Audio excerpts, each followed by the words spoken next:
All right, with that, please, I'd like to introduce Dr. Penny Kendall-Reed. Thank you so much, and I apologize if there was any glitches there, but I am certainly thrilled to be here and happy that everybody stayed. Never before has the saying, "you snooze, you lose," been more true than now. And while chronic stress is certainly and its detrimental health effects have been greatly recognized amongst healthcare providers and certainly the general population, insomnia still remains a very poorly accepted problem unto itself, and certainly as a factor in disease etiology. Sleep isn't just a time for rest. Sleep is our health.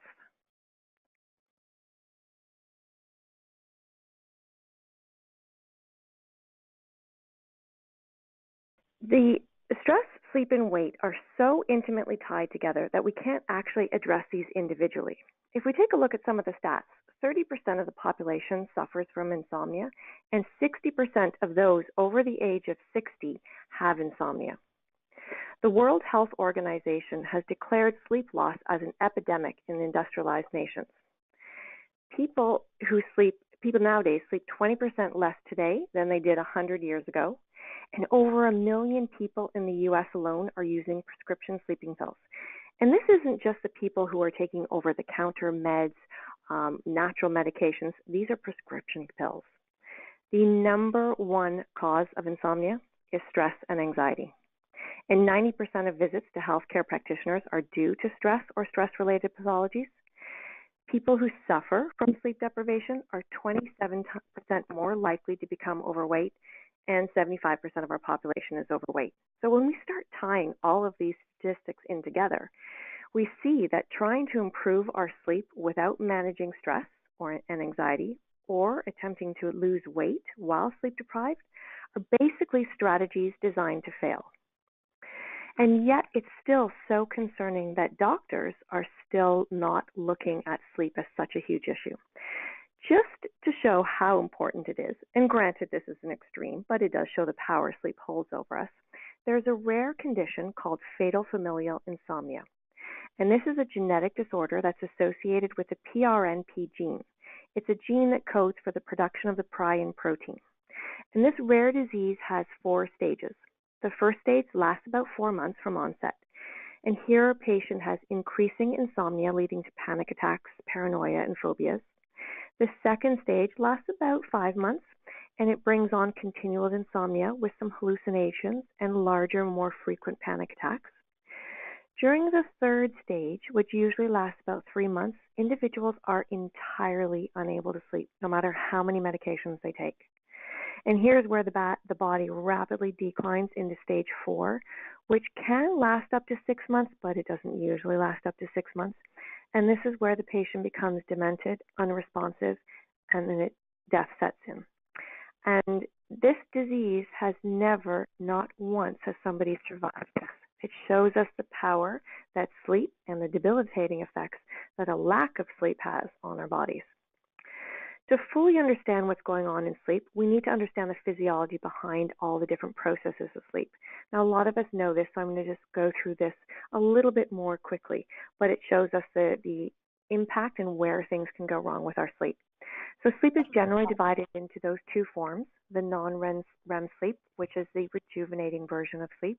They're the stages 1 through 4, and our brainwave activity is slower, deeper. And we have the REM sleep, which is a dream sleep, or what we call wakefulness sleep. Most often, a sleep cycle, so 1 through REM, lasts about 90 minutes, but in some individuals it can last up to 120, and then when there's some genetic disorders, which we'll go into, even longer. This whole sleep cycle is controlled by 2 main mechanisms, sleep rhythm and sleep pressure. So very, very quickly, non-REM sleep, this is stage 1.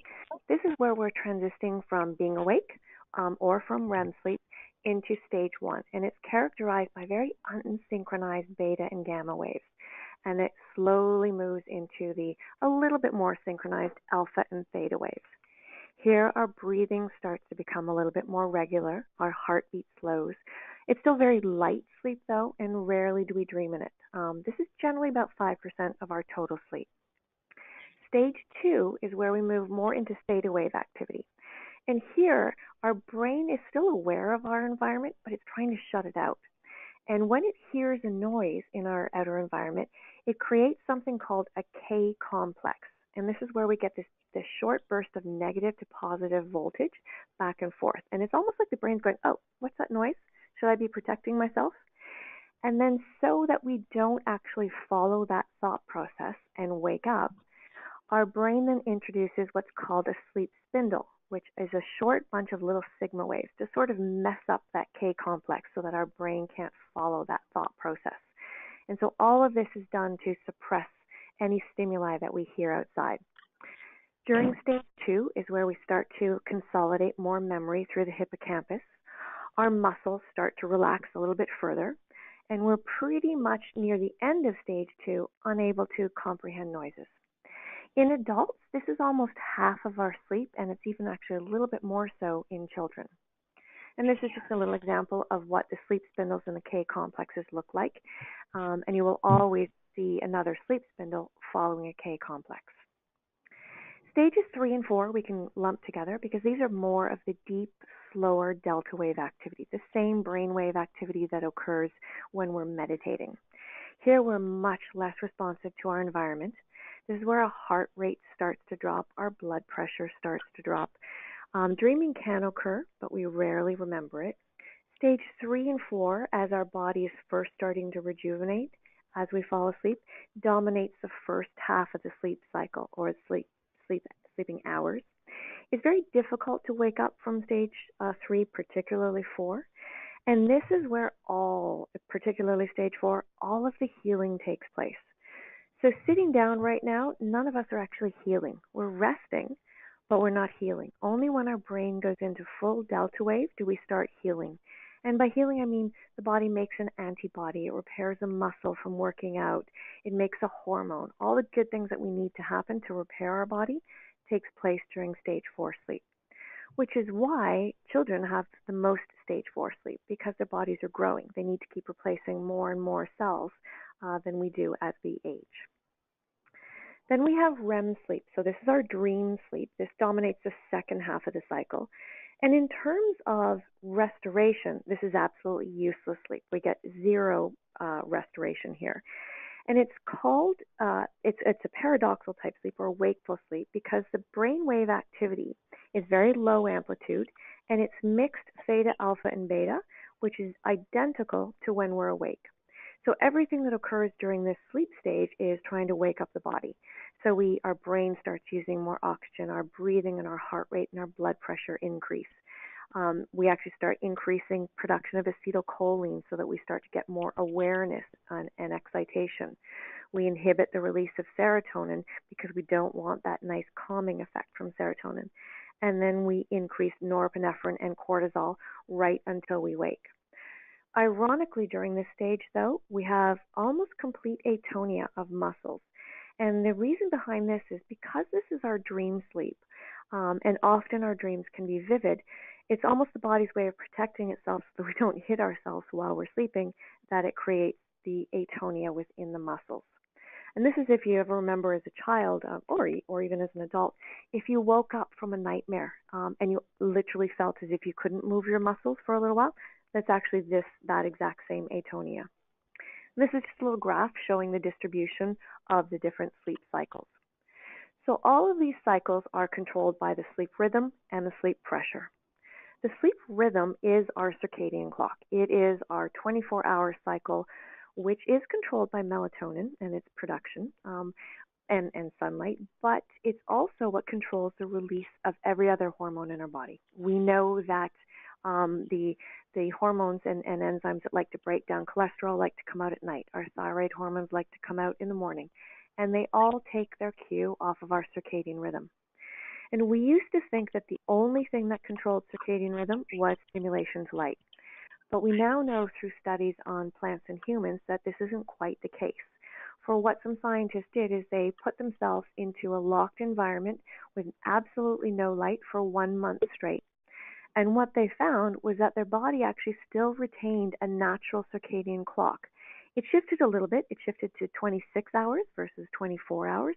But after that, it stayed quite stable.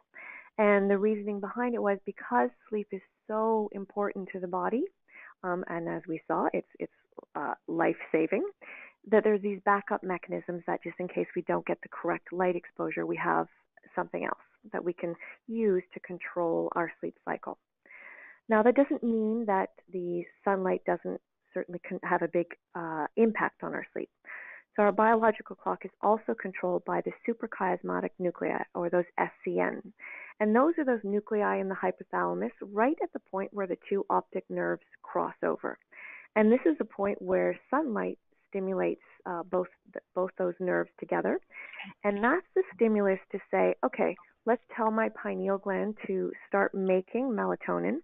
And then when the sunlight starts to drop, that's the stimuli through the SCN that says, okay, now start releasing the melatonin. So it helps with the onset of sleep, but or the timing of sleep, but it doesn't put us to sleep.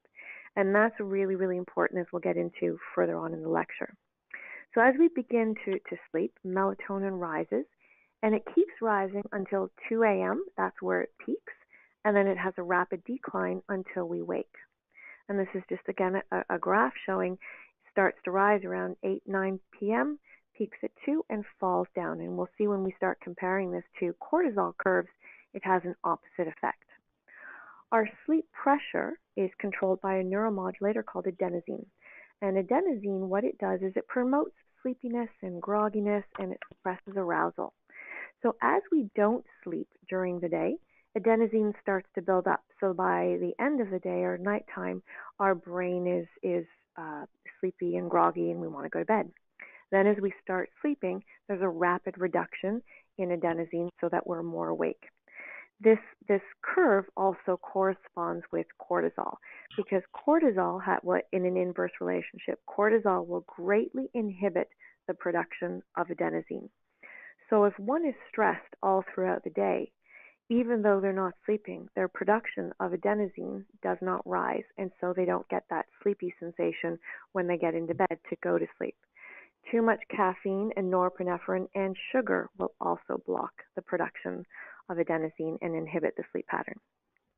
And this is just, a graph showing the rise of adenosine, and then as soon as we fall asleep, it shuts down, and that's the gray period. Then the white is the rise of adenosine again and shutting back down. Here we take a look at cortisol and melatonin. And as I mentioned, they have an inverse relationship. So melatonin should peak at 2 in the morning and then rapidly fall. Cortisol should peak between 6 to 8 a.m. in the morning and then rapidly fall after that. But we need the two of these to have an inverse relationship. Otherwise, the cortisol will block the melatonin. And this becomes really important when we start talking about chronic stress and depression. So if we look over to the plasma cortisol, the chart on the very right-hand end, and we look during the sleeping hours, we can see that the depressed patient has much higher cortisol throughout the night than the normal patient does. It's also really important to note that they have lower morning cortisol. And this is crucial to understand, because when we start doing that 4-point salivary cortisol test, and it comes back low in the morning, and then we all go, oh, that patient must be hypothyroid because they have a low cortisol. It's not the case. This is actually a hyperadrenal patient, because if you look at how much cortisol is produced over that 24-hour cycle, it's significantly more than the normal patient is. It's coming out at an inappropriate time during the day and night, and not first thing in the morning. Then if we scoot over to the plasma melatonin on the far left, we'll see here again that the melatonin relative to the normal in the depressed patient is extremely low. So if we could transplant those two graphs over top, once again we would see in the depressed and or anxious patient, because they have the same hormonal profile, we have a high cortisol and a low melatonin going on during the night, greatly impairing the sleep patterns. So what's exactly going on with cortisol and melatonin? Well, cortisol causes a secretion of inflammatory cytokines, and those cytokines love to attack and target the SCN. So not only does it inhibit the appropriate amount of melatonin production, but it also resets it. It sort of takes it back to its beginning stage in terms of melatonin development. This in of itself changes all of the rhythms and the levels of melatonin in the body. it also, those inflammatory cytokines, they will also bind to the dopamine, serotonin, and GABA receptors in the brain, inflaming them, which then is another physical stressor, which makes more cortisol again, which then further impairs the melatonin. And there was one study that took a look at cancer patients, and they compared them to control patients. And what they were looking at here was the physical stressor of cortisol. So they measured their serum cortisol levels every 20 minutes, and then they measured their melatonin levels, as well as the amount of stage 4 sleep that they had, and their health outcome, both with respect to cancers, but also just with respect to immunity in general. And across the board, what they found was that all cancer patients had significantly higher cortisol, significantly lower melatonin, decreased stage 4 sleep, and significantly less health benefits in depressed immunity. Then what they did is they did the exact same experiment, but they compared within each group. And they found that those cancer patients who had the highest amounts of cortisol had the lowest amounts of melatonin, the least beneficial immune factors or the worst health outcome, and the least amount of stage 4 sleep. The exact same thing took place in the controls, which were the normal patients without cancer. Again, those with the highest amount of cortisol had the lowest amount of melatonin, and so on. So we know that that relationship was really clear. We also know that any depressed or stress anxiety-related disorder, they all share a hormonal common theme. They all are associated with sleep disturbances. They all have elevated, although inappropriate, sometimes flatline cortisol, as we saw in that one graph, altered norepinephrine levels, and a lost feedback within the HPA, so great HPA dysfunction. The flip side is also true. So chronic insomnia patients who have not been diagnosed with a depression, they still have the same hormonal profile. So they still have the higher cortisol levels, particularly in the first part of the evening, and disrupted sleep patterns. And what they were looking at here was that this elevation in cortisol has now been clinically shown over and over to be the primary cause of sleep disturbances, and always sets off increased CRH because of that HPA dysfunction and norepinephrine in higher levels the next day. When we start our next day with increased CRH and norepinephrine, that in of itself is another sympathetic stimulator, which then further drives the HPA dysfunction and impairs the sleep again the next night. But it's not just stress. We also have an impact with aging that we need to take a look at within here. So as we age, and certainly more so with chronic stress, but as we age, melatonin production decreases. It'll decrease a lot faster if we're aging under chronic stress, but just age alone starts to drop it. And it also drops the timing of, or changes the timing of melatonin. So where we saw that normal melatonin secretion should peak at 2 in the morning, as we age, it starts to shift to 4. Simultaneously, the production of cortisol also increases as we age, particularly around perimenopause or periandropause. There's a big shift in the increase in cortisol. So we'll make more stress hormone for the same stressors after perimenopause and on.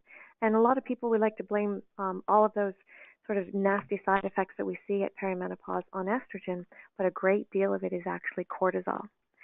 And cortisol's timing will also start to shift. So it starts to peak around 4 in the morning, even 2 in the morning, as we age much more readily, and particularly, again, when under more stress. One study looked at patients who are 55 years and older with chronic insomnia, and all they did was give them 3 milligrams of prolonged or time-released melatonin in the evening, and they showed that that alone was enough to start to push the abnormal cortisol curve back to its normal 6 to 8 a.m., and that in of itself significantly improved stage 4 sleep. Then when they kept following them, they noticed that that alone started improving their blood pressure, their metabolism, their mood. So the study came out and declared that just the clinical benefits of using melatonin alone and how that shifts the cortisol in restoring the sleep goes far beyond just sleep itself. Our environment also has a huge impact on melatonin. So we're not meant for this world. We're hunter-gatherers. we're sort of Fred Flintstone and we're living in George Jetson's world. We're not designed for all of this light excess stimuli that we have, all the computer lights and you know, light bulbs, etc. And that alone is messing up our sleep cycle. So here what scientists did is they took a group of really healthy young individuals and they put them into 12 hours of light and 12 hours of darkness. And they showed that just within 2 weeks, the melatonin peak started to shift and then stayed at 4 a.m. as opposed to the normal biological 2 a.m. Then they let the same group of people go back into their normal environment where again, we're still exposed to the abnormal light and everything still stayed peaking at 4 in the morning. Then they took this group of people and they put them out in the countryside in a camping sort of setting. So there was no electrical light. There was only a campfire light. And within 1 week, all of their melatonin had shifted back to 2 a.m. into the natural cycle. So again, we even have environmental impacts that are playing a significant role in insomnia in our society.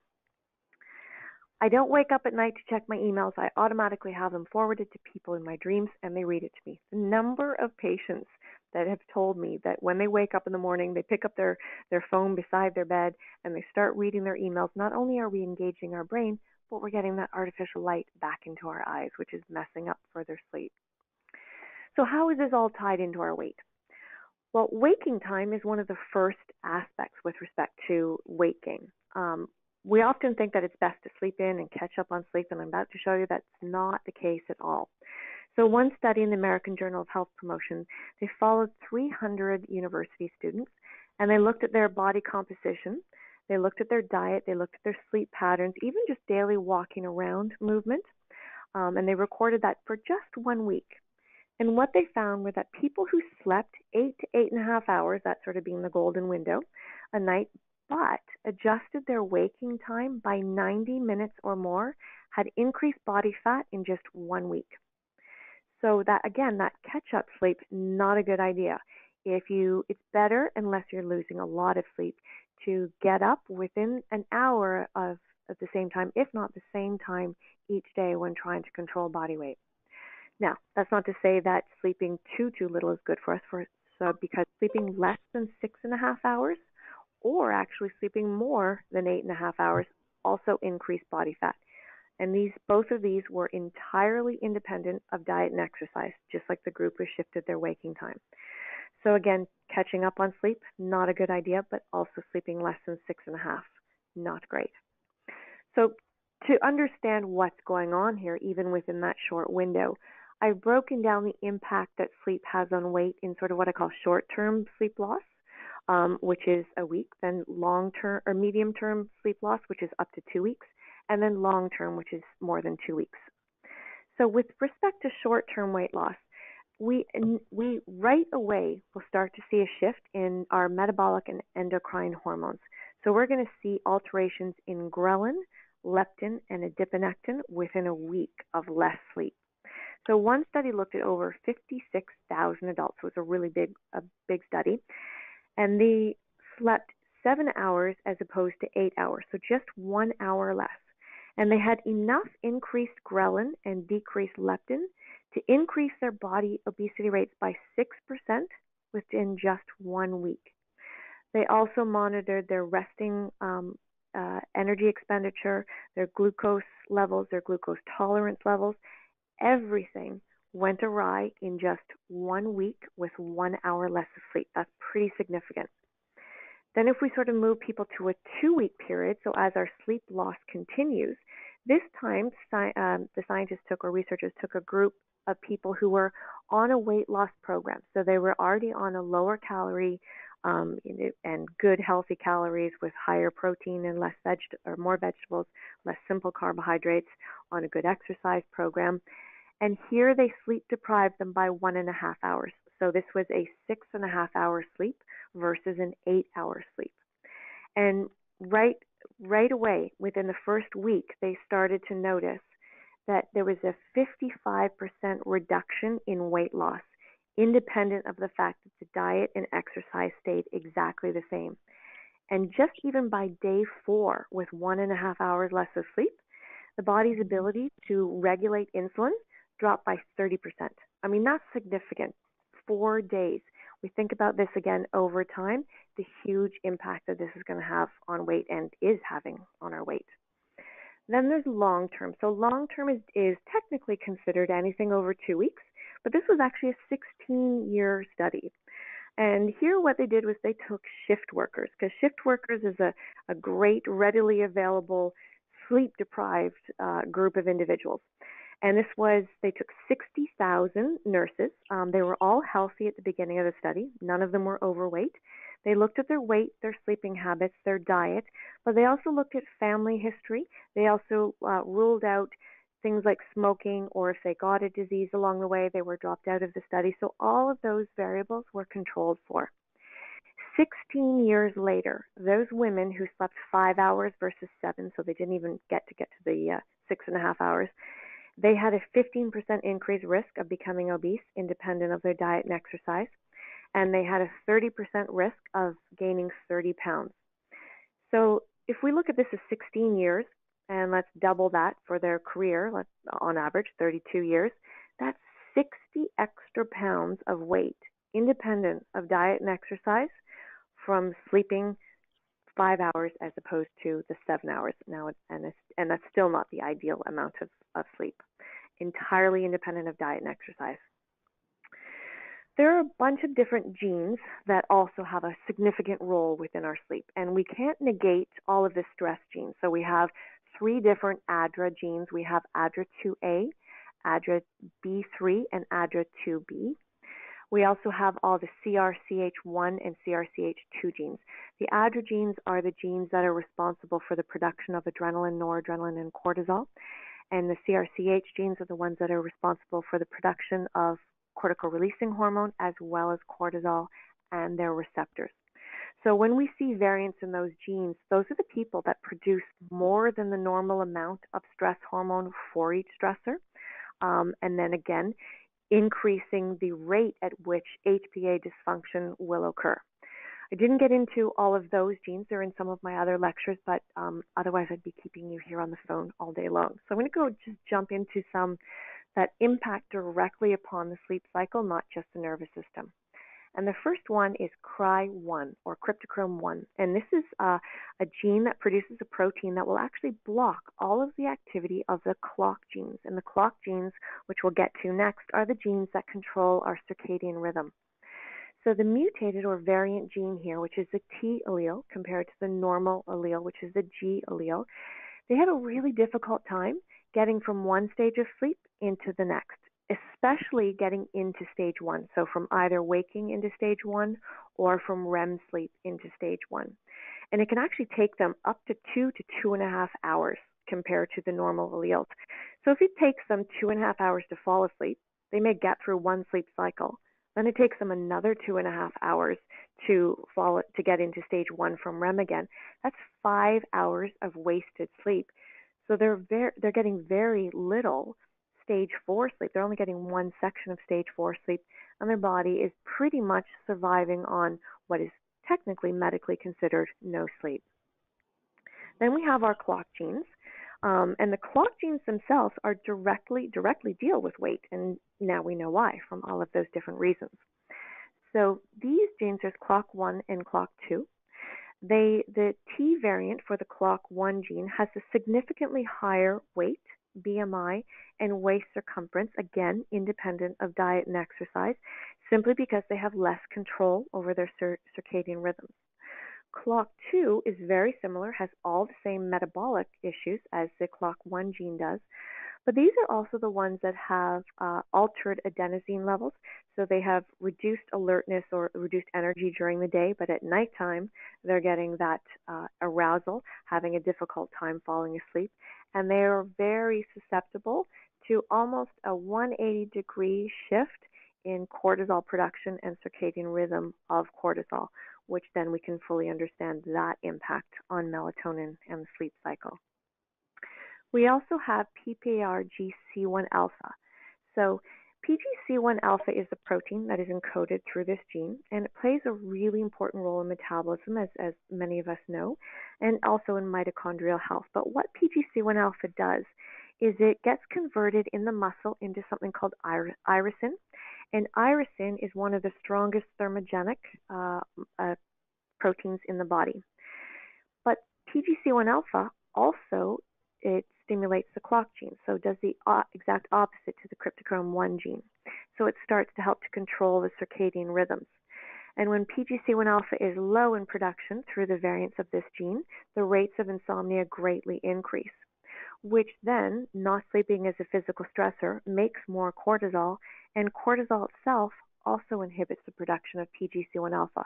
So we start to get a real cyclic effect with this gene. In this gene, again, the T is the variant or mutated allele, and the C is the normal allele. So what do we need to do to fix all of this for people? We need to reduce the cortisol, adrenaline, and noradrenaline. We need to establish a proper feedback in the HPA.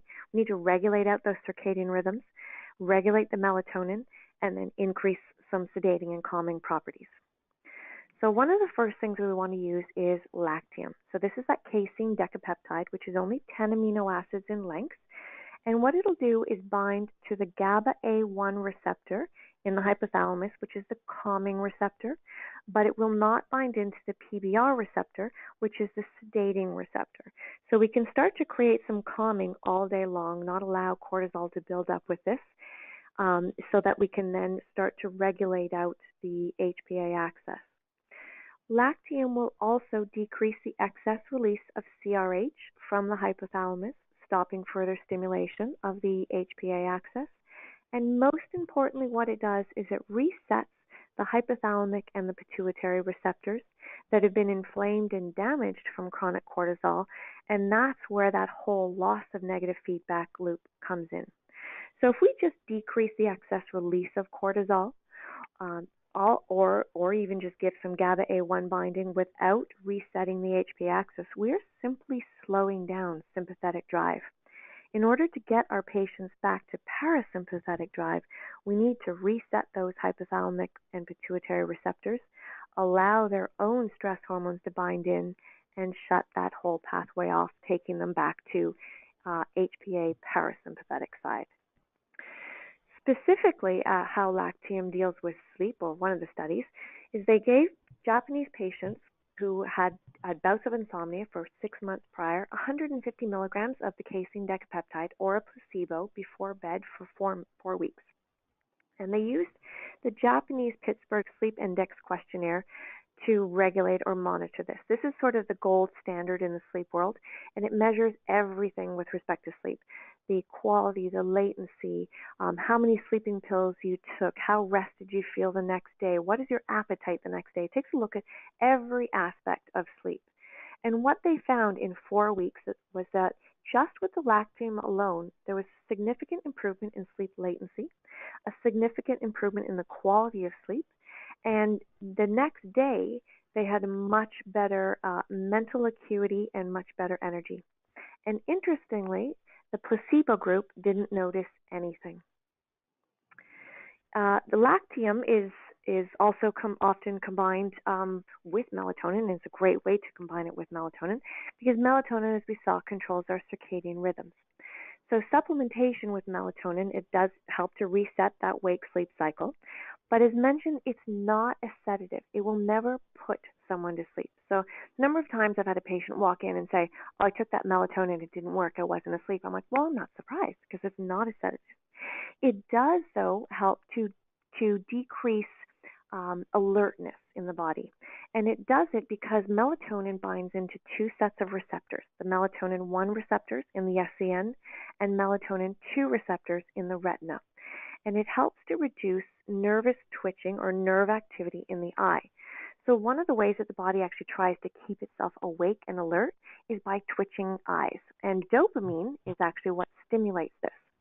This is often why people who are on ADD or ADHD drugs, which affect the dopamine in the prefrontal cortex, boost it up sometimes a little bit too high. Twitching eyes is one of the side effects of that, as is insomnia. So melatonin helps to negate that effect, decrease the nerve activity to the eye, and bring more relaxation to the central nervous system. It also has an impact on inflammation in the brain. So if cortisol is too high, and we don't sleep at night, or we don't give ourselves the ability to sleep enough hours, then that adenosine that built up through the day, if we don't sleep at night, it stays built up too high, and it actually has an inflammatory effect in the brain, particularly around the hippocampus, which is where our short-term memory and then down the road, longer-term memory occurs. And what melatonin has been shown to do is have a neuroprotective effect against this inflammatory response when we're not sleeping, and therefore greatly aid the hippocampus in maintaining a lot of our memory. Melatonin also plays a role in our body core temperature. So one of the things that happens is we need our body core temperature to drop when we sleep to go into a good delta wave activity.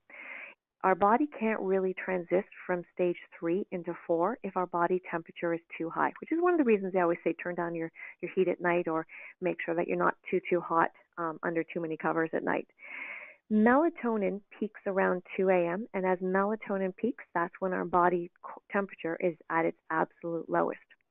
Cortisol does the exact opposite. Cortisol is going to ramp up our body temperature. So anything that we can do to lower cortisol helps to drop our body temperature at night, which is why, again, a lot of anti-anxieties or antidepressants are also used for sleeping purposes to help lower that body temperature, and melatonin has a wonderful impact with that as well. Passiflora, or passion flower. There's so many amazing herbs out there that we can use for sleep, but one of my favorites is passion flower. It contains a high level of alanine and a high level of chrysin, but especially alanine. Alanine being an amino acid, chrysin being the flavonoid, and both of these greatly increase the production of GABA. But passion flower also contains another flavonoid called apigenin, and this specifically takes the GABA that's been produced and forces it into the A1 receptor, which we know that the lactate will do as well, which is wonderful, but it also puts it into the PBR receptor, which is that sedating receptor. So all in one little herb, we're going to increase the production of GABA, and now let's put it into that sedating, calming messenger as well. And studies show that if you take passion flower, but the alanine is extracted out, very little to no GABA is actually produced, and all of its effects in terms of sedation are lost. So then what scientists wanted to know is, okay, so we know passion flower increases GABA, and they seem to sleep, but is it really GABA that's having the effect on sleep? They took the cerebrospinal fluid from 32 patients who were suffering from insomnia, and they took that cerebrospinal fluid and put it onto genetically engineered cells in petri dishes, and these cells had an increased number of GABA receptors. And when you add on GABA onto a GABA receptor, you should see electrical activity bind. They also did the same thing. They took the CSF from non-insomniac patients. So when they put the insomniac patient's cerebrospinal fluid on the GABA cells, they saw no electrical firing whatsoever. When they put it on from the non-insomniacs, they saw a bunch of firing. Then when they added actual GABA to the insomniac's cerebrospinal fluid and then put that on the cells, again, they saw a significant electrical activity. So they concluded that insomniacs have significantly lower levels of GABA than normal sleepers are. So we know that passion flower makes GABA. We know that GABA is responsible for a lot of the sedating effects and sleeping effects, but does passion flower itself work? Well, one of the studies at a University of Johannesburg, they measured exactly just this. So they took 30 participants, and they looked at their duration of their sleep, their satisfaction with sleep, how refreshed they were. And this is just with giving them a small amount of passiflora before bed, and they compared that to a placebo group. And the passion flower group, they improved in their length, their quality of sleep, their energy the next day. And as time progressed, because they were sleeping so much better, they had a decreased anxiety about going to bed the next night. Similar studies were also done in the Journal of Phytotherapy Research, and this was a double-blind, placebo-controlled crossover study. So they took one group and they gave them a passion flower tea. They took another group and gave them a placebo. And then they monitored their sleep patterns. Then they did a washout period where they gave both groups nothing for 10 days. And then they reversed it. They gave the original placebo group the passion flower and the original passion flower group the placebo. Participants in each of the rounds who were given the passion flower again reported much longer, deeper sleeps, less anxiety, and a lot more rejuvenation in the morning. So if we know that it's GABA that's working, why wouldn't we just give GABA? Because we know that GABA also inhibits the central nervous system. It produces feelings of calmness through the body. But why wouldn't we just go straight to the GABA? One of the main reasons is that GABA has a difficult time getting into the PBR receptor on its own. It needs a lot of support, even if somebody has a normal central nervous system or no HPA dysfunction. And that's where the GABA in the passion flower has a much better effect than just giving our patients straight GABA, because that straight GABA will bind into that A1 receptor, the calming one, but not necessarily the PBR. The other impact is that GABA has some side effects that are not necessarily great in everybody. GABA has a wonderful ability to increase IGF-1 or insulin-like growth factor 1, particularly in somebody who is low, which isn't as much of a deal, but even in normal patients, their levels of growth hormone have been found to be 400 times greater or percentage larger during rest and 200% increase when they take GABA before a workout. Growth hormone is not the be-all, end-all that we once used to think it does. We now know that it greatly stimulates TOR pathways, but out of control. So it disrupts apoptosis and it inhibits autophagy. We know that growth hormone has a big impact on cellular turnover. So in terms of dysplasia within the body, it can have a huge impact. If somebody is low in growth hormone or IGF-1, not a problem giving them the GABA, but it is something that we do need to be aware of if we're just giving it to them without following these markers along. Taurine is also another great amino acid. Taurine is produced in the body by methionine and cysteine, and taurine will actually help keep most neurotransmitters, whether it's GABA, whether it's serotonin, whether it's dopamine, into its receptor longer. It helps to hold it there. Taurine also helps to regulate the release, not the production, but the release of melatonin and GABA and its timing. And low levels have been associated with hyperactivity, and that's because taurine will help to decrease glutamate production. And glutamate is what is responsible for what we call brain fire or chaos in the brain. So having sufficient levels of taurine helps to promote calmness which is certainly essential for sleep. Getting more to the sort of metabolic side of things, we have trimetabolic control. This is a mixture of dolichos biflorus, piperbetyl, and acetyl L-carnitine.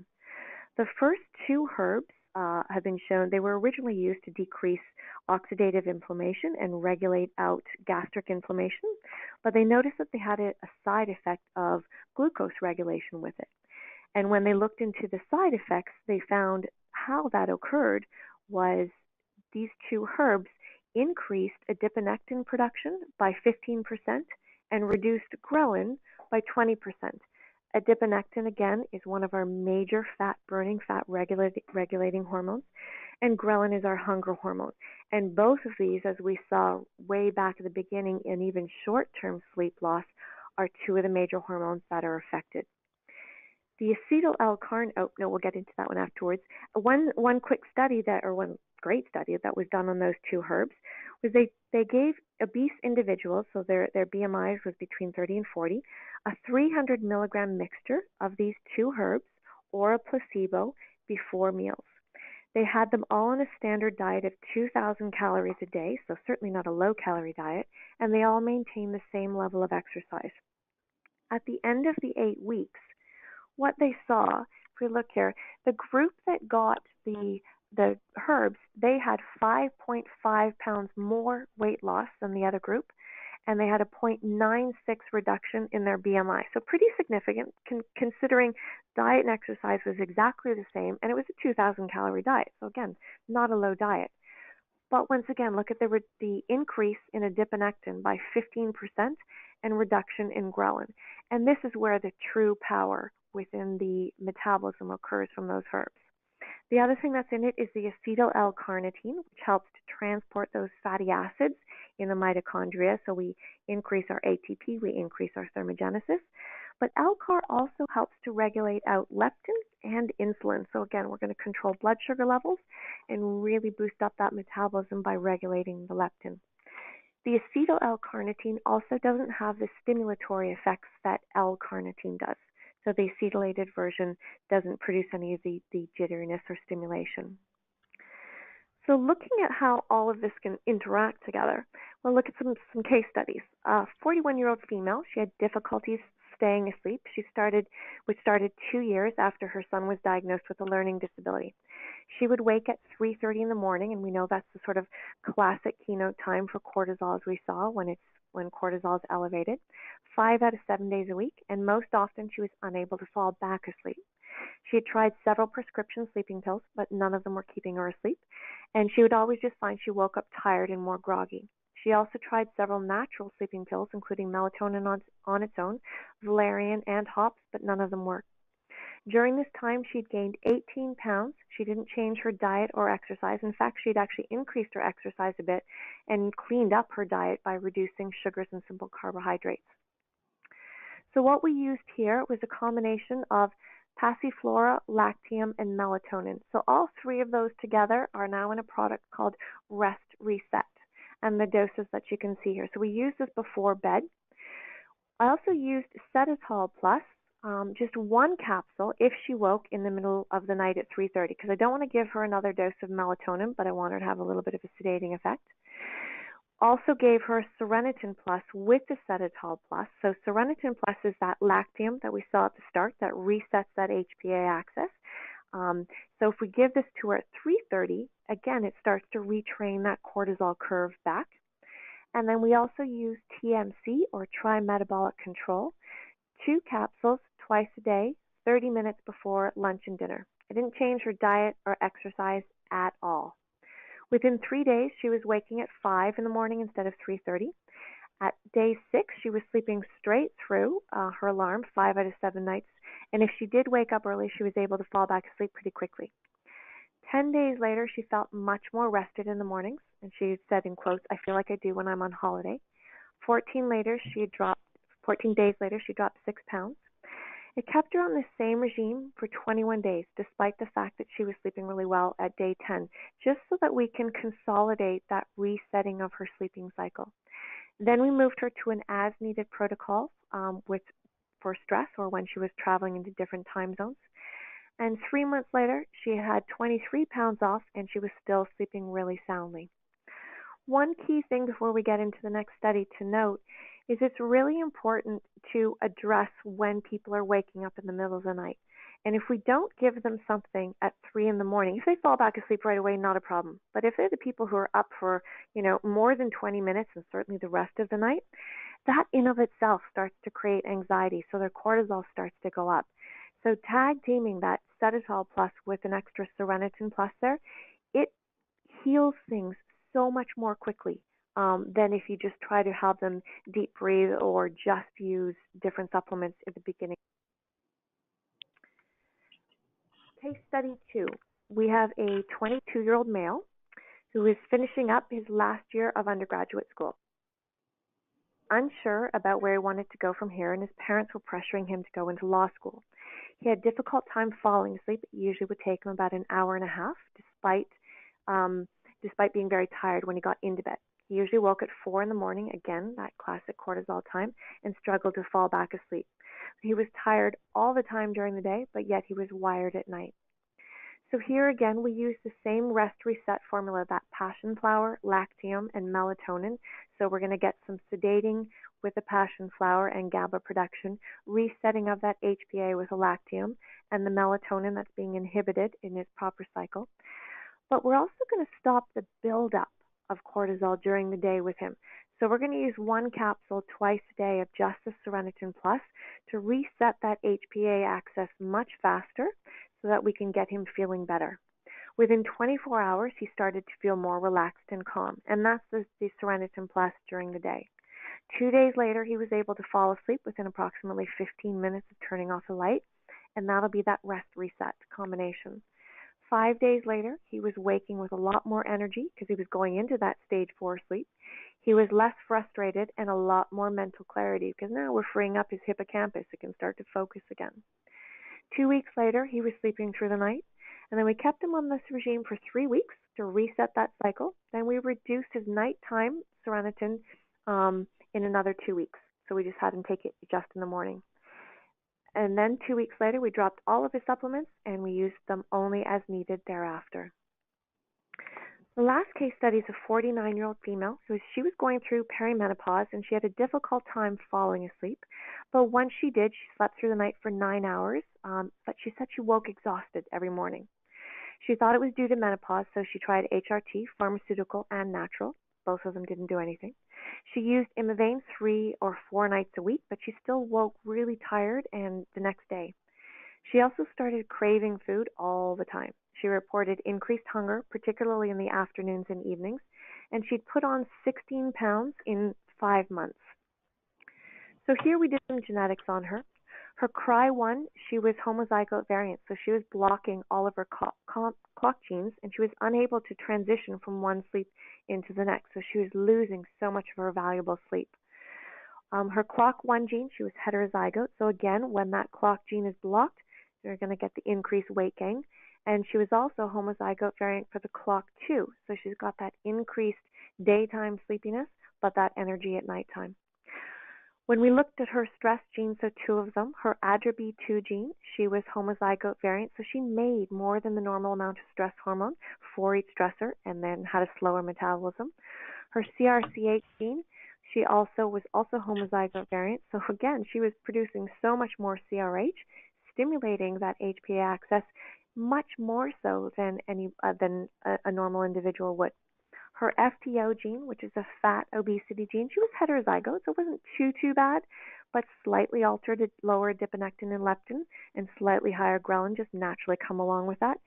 Similarly, her AdipoQ gene, she made slightly less adiponectin. So if we look at all of these, she is somebody who makes a lot of stress hormone for each stressor. Then she hit perimenopause, which then naturally increases the cortisol and then really starts to set off all of the other genes. And that's what happened with her. So again, we're going to use that rest reset formula, that passion flower, lactium, melatonin. But here, because she was sleeping all day long and waking, or all night long, not waking up, but waking unrested, that's the classic keynote for hypoadrenal, not the hyperadrenal. So here we need to use a glandular to get her up, or something else to support those adrenals.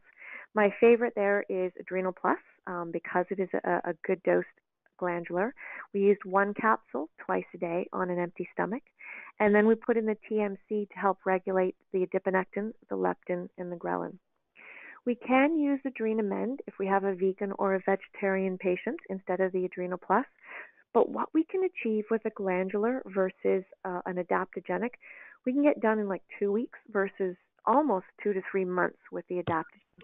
So if a patient's amenable to it, I'll always go to the glandular. 4 days later, she was falling asleep easily. 1 week later, her daytime energy began to rise and continued for the next 3 weeks.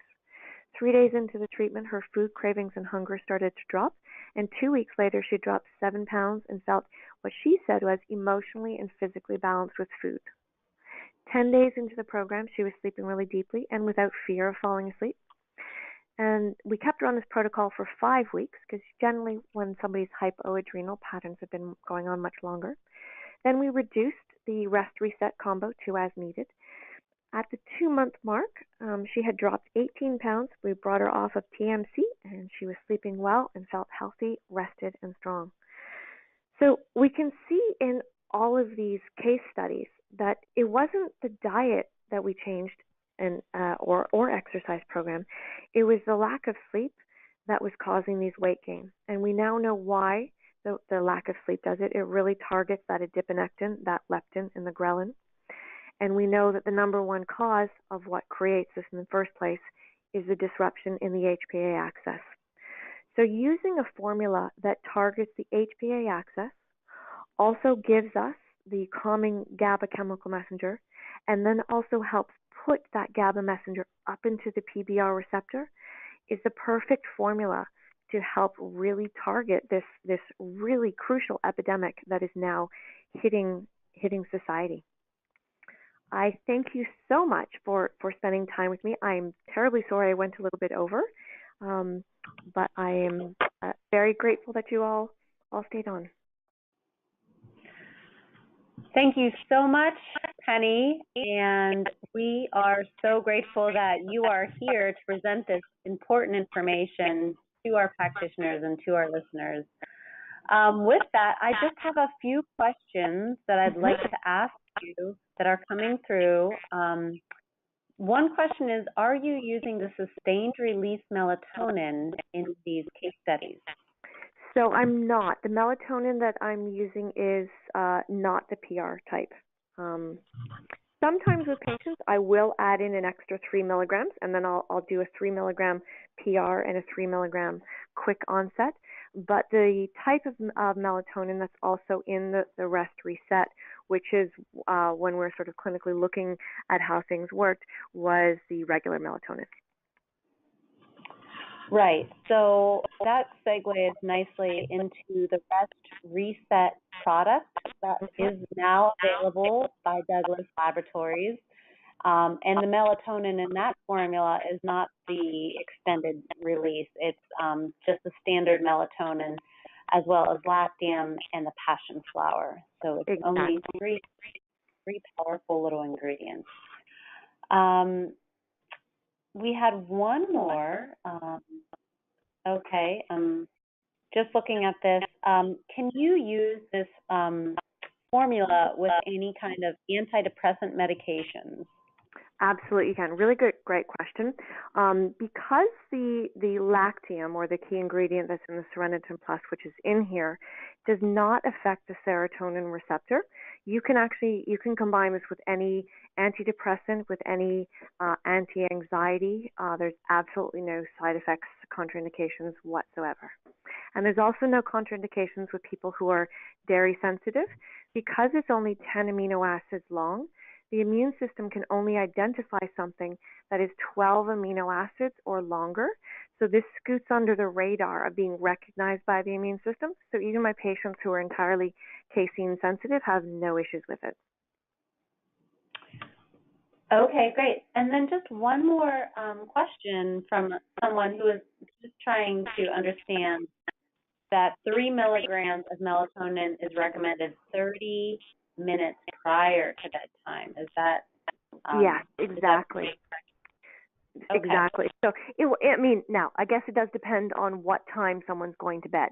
So because melatonin peaks at 2 in the morning, it starts to rise around 8:39. So that's the ideal window with which to take melatonin, because that's naturally when it starts to come out.